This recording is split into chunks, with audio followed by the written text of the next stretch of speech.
The main Christian church, St. Peter's, was not even close to this. Artisans of that time were not able to recreate something like that. Had a project how to place the main Christian church into the Colosseum. But why the castle and the bridge have the name of St. Angelo? How easy it is to turn a tomb into a castle. The world's oldest shopping mall. It was used to display the bodies of executed men to the public. It's the most important church for all Christianity. Some people think that it's the greatest column made by Romans.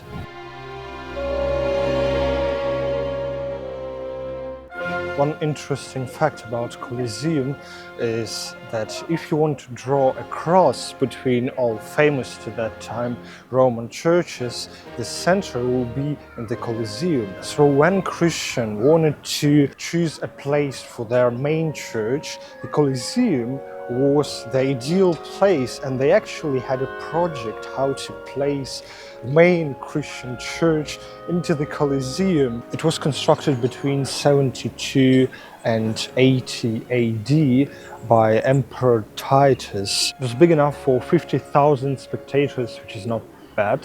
But many people consider this the greatest architectural Roman achievement in the history. The structure was pretty stable until the earthquake in 1349 that caused large-scale irreparable damage, and it was left in ruin.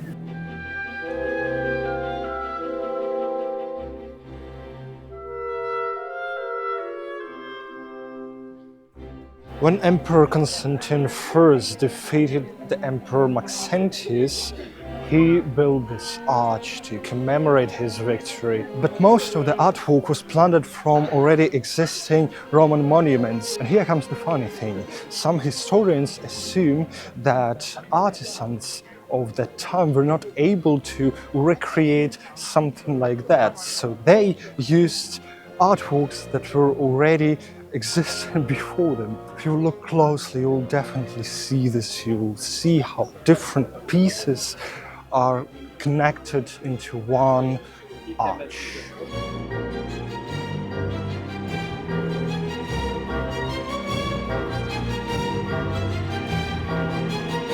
You may walk a bit further from the Arch of Constantine, you'll see the Arch of Titus, and it has evidence of Romans robbing the Jerusalem, because on this arch they pictured 7 branch candlestick. I was not able to see this, but maybe you will have some luck.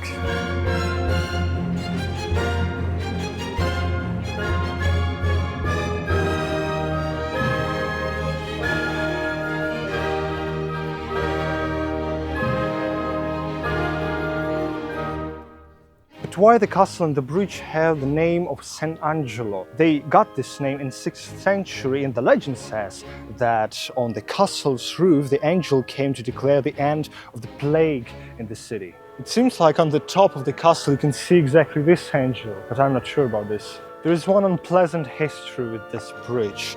In 1450, balustrades buckled because of number of pilgrims, leading to mass drowning. But it is not everything. In 16th century, it was used to display the bodies of executed men to the public, which is even nicer, I suppose. If you're in Prague, let me know what bridge do you think is better, the Charles Bridge or the St. Angelo Bridge? I would prefer Charles Bridge in Prague.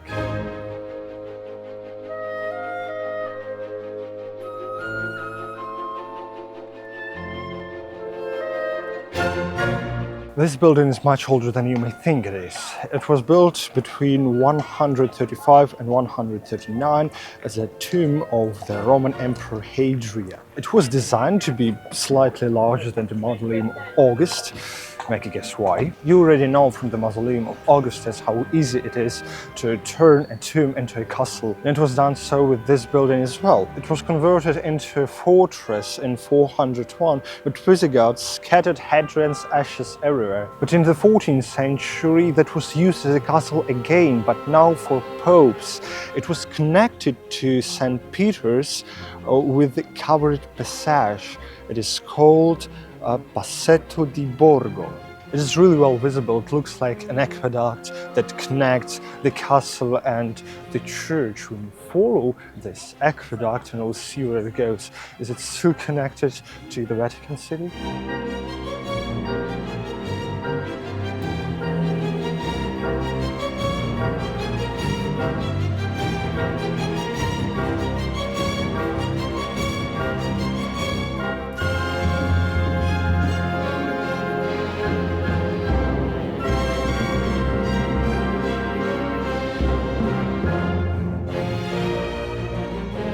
Basilica St. Peter's, the most important church for all Christianity. And of course, you can speak infinite amount of hours about this. You can discuss every single pope, every single step in the process of building of this church.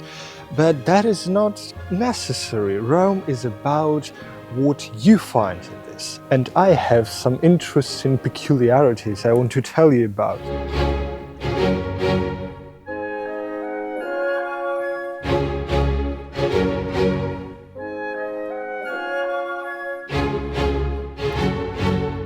Of course, this current basilica is not the oldest one. The previous was built in 326 and it was constructed in form of a Latin cross. And unlike pagan temples, which were lavishly decorated, the facade of St. Peter's was plain. On the beginning of Christianity, people followed this Jesus style of life, being simple, maybe even poor, and show the simplicity of your church. Because surely it was much easier compared to pagan gods, where you have all this mythology, all these different variations. You have different gods you have to pray to, but here we have only one God. And those ideas are so simple that simple people will understand them easily. So previous basilica, the previous St. Peter's, was plain for that same reason. But then popes saw that that is not the best look for their main church of all the Christianity,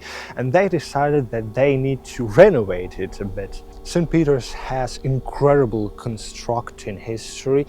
I would not talk about this right now, but I want you to memorize this change from the plain architecture to this unbelievably rich. That is kind of lame that all other churches had marvelous architecture in them, but the main Christian church, St. Peter's, was not even close to this. So yes, we can understand the popes and why they decided to give such an approach. But the place of building is also quite interesting because it was built on top of the old circus of Nero, where Romans not played games as we do now in circus, but crucified the Christians. That was the main attraction there, and St. Peter was probably also killed there.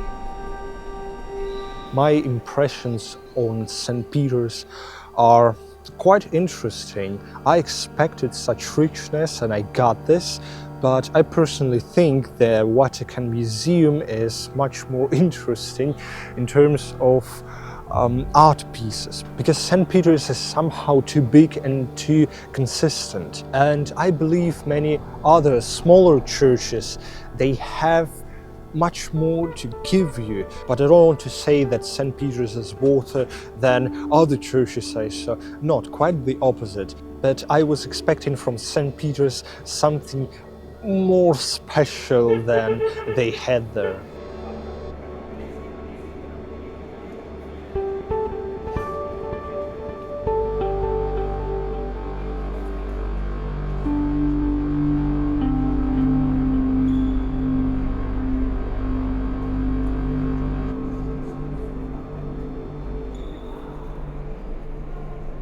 The The Vatican City is obviously a must-see place in Rome, and I was not disappointed, not at all. It is an important point, and you can feel how all those pilgrims travel from all the Europe to exactly this place.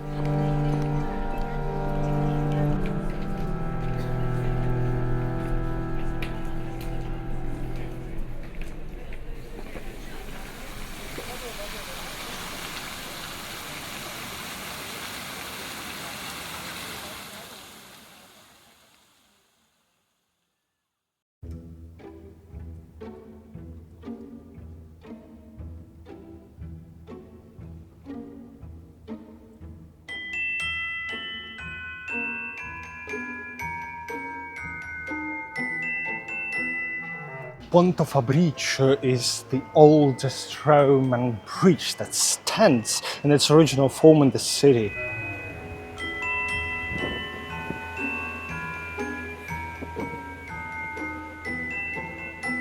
The guy who projected the bridge really wanted us to remember him, so he wrote his name in 4 different places along the bridge.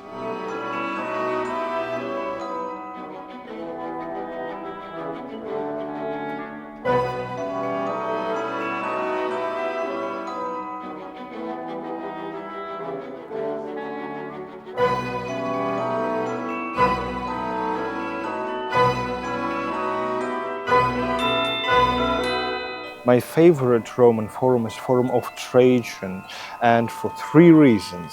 One of them is Mercati di Traiano, which is a Trajan market. That is the world's oldest shopping mall, and when fully operated, it housed no less than 150 shops and offices. It was considered one of the wonders of the ancient world. For me, it has a really special history. I remember when I played in Assassin's Creed Brotherhood, and then I went to this Trajan market and decided that I will explore Rome through this game. I opened a Wikipedia page, Google Maps, and the game, and I started to explore them all at once and make some notes. Of course, I didn't make it till the end.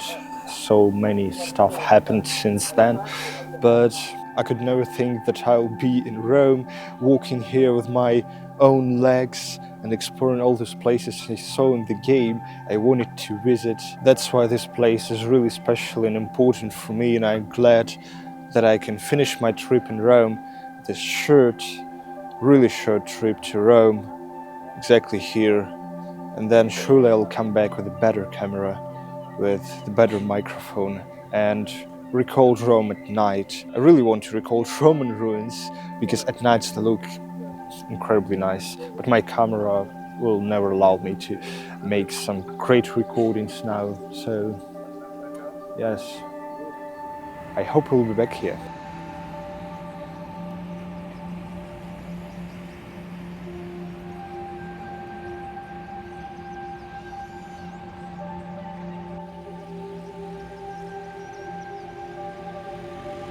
And that is the column of Trajan, Colonna Triana, and it has a really nice staircase to the top. Some people think that it's the greatest column made by Romans. On the top, I believe there is no Trajan anymore.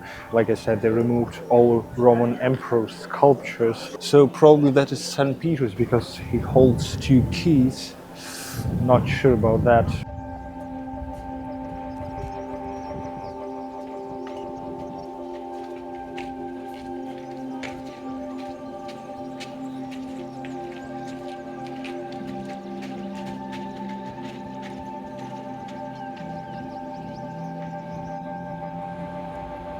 There behind the church is Torre delle Milizie, Tower of Milizie. It is one of the oldest and most fortified towers from the ancient Rome, and that is also the tallest. The cool thing about it, it tilts slightly due to an earthquake in 1348. And as you remember, exactly this earthquake caused irreparable destructions in Colosseum.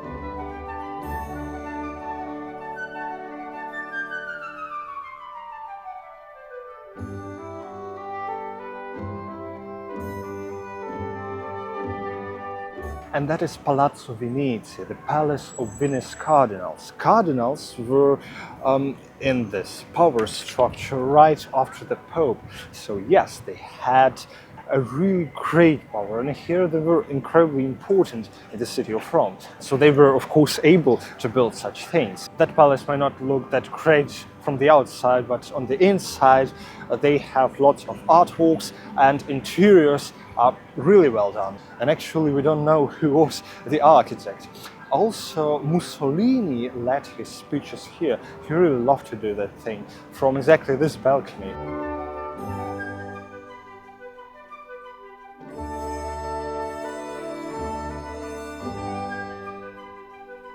You have to know two groups in Middle Age Italy, Guelph and Ghibellines. Italy was separated into multiple parts, and Ghibellines, they wanted to unite the Italy under the Holy Roman Emperor, and Guelphs, they wanted quite the opposite, that the Italy will be united under the Pope. Dante Alighieri was the member of White Guelphs, but then when the opposite fraction came to power in Florence, he had to run from the city. But not about Dante now. I wanted to show you how can you define if the architects of the building were Guelphs or Ghibellines. I found that this is really interesting.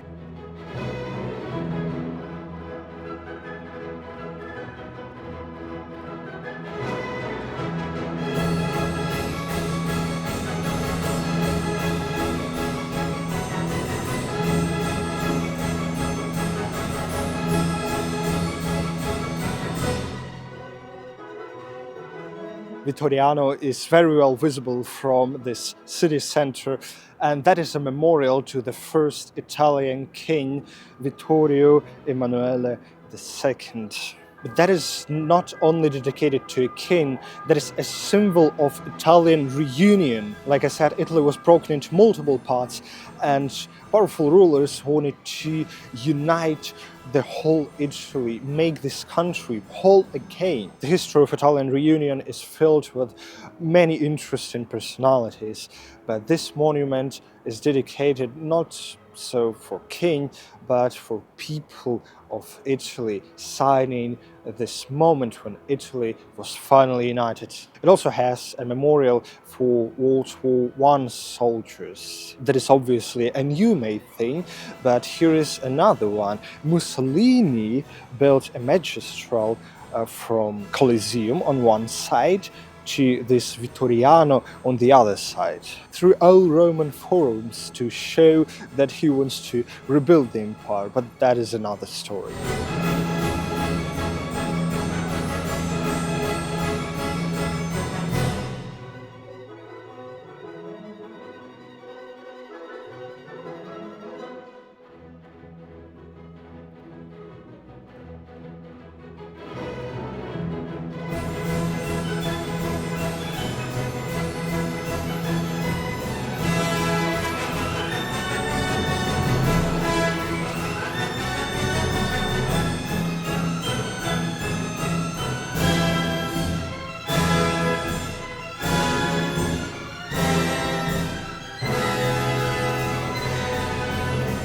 See how many people we have here. That's how it works in Rome. The city is so famous that there's no other way. It is not possible to visit Rome in 3 days, a week, or a month as well, because Rome is just too big. Of course, you can see those monuments, not going inside. You can speed run all this stuff, but it's not the brightest idea.